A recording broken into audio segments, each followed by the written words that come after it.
A delayed month of SNAP benefits has left thousands of Fitchburg families unsure of how they would afford groceries. But instead of waiting, the community responded, quickly and compassionately. At the Pauper's Pantry on Main Street, owner Dawn Aker-Ayala says the moment that she heard benefits wouldn't be distributed, it hit her in a way that she couldn't ignore. Dawn was a teenage mom and remembers working long hours in the restaurant industry, but still coming home unsure of what she could put on the table. Knowing exactly what it's like to split a single box of rice-a-roni for dinner, she couldn't forget where she came from or turn away from those now standing where she once stood. Not necessarily having been a food stamp recipient, but I do know that I personally have struggled with food insecurity in the past.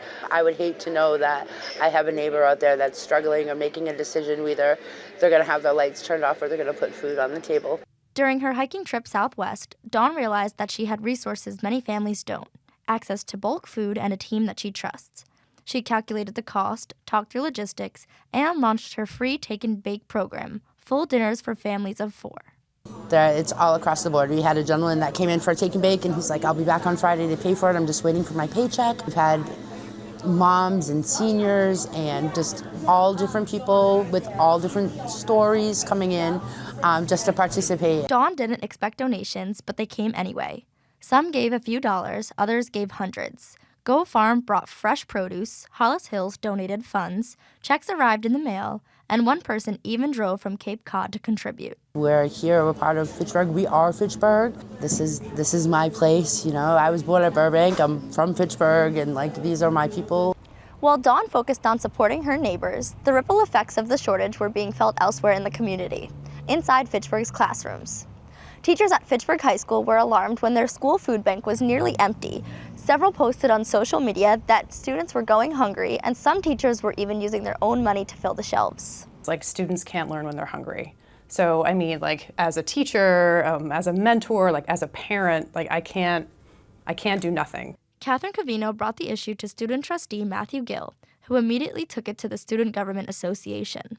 Gill wrote a proposal, explained the urgency, and the SGA voted almost unanimously to donate $2,000 to help refill the high school's food bank. So a lot of members on our Senate are leaders of other clubs. So when I was giving my proposal, they were promoting their own clubs and saying what their clubs could do.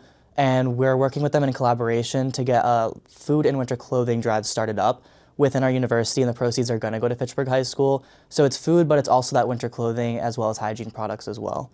One local nonprofit organization that played a major role in responding to the shortage is Caring for Kids, which held a large-scale food drive on November 22nd to support children across Fitchburg.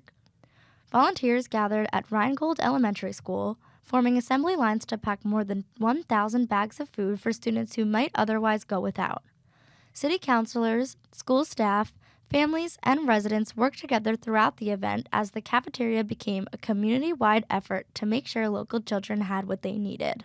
The effort reflects the mission that began more than a decade ago with Kira Andruzzi, who founded Caring for Kids when she was just 11 years old after noticing that many classmates did not have enough to eat at home. What started as a small act of compassion has grown into a city-supported initiative that continues to address food insecurity for young people in Fitchburg. The November 22nd event showed how far that mission has expanded, bringing people from across the city together to ensure no child is left without a meal.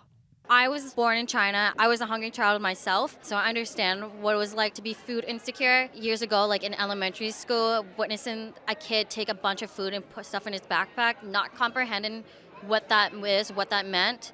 So obviously I talked to my dad about that, and he explained to me that some people are food insecure and they don't have a stable income or anything like that. So that's when I knew I wanted to jump in and help somebody. We started it off with 50 kids. Me and my dad did them themselves, and watching it grow, more volunteers come in. Before COVID, we had people coming in every week, and we did over 200 kids in all 5 elementary schools and the Head Start school. So it's been awesome, and watching from this, now watching all these people, volunteers come in to feed over 1,000 kids, it's been amazing. It's almost a dream come true for that. From a basement kitchen making family meals to students donating time and resources, Fitchburg is proving what can happen when a community refuses to let its neighbors go hungry. From North Central News, I'm Zoe Chrysostamides.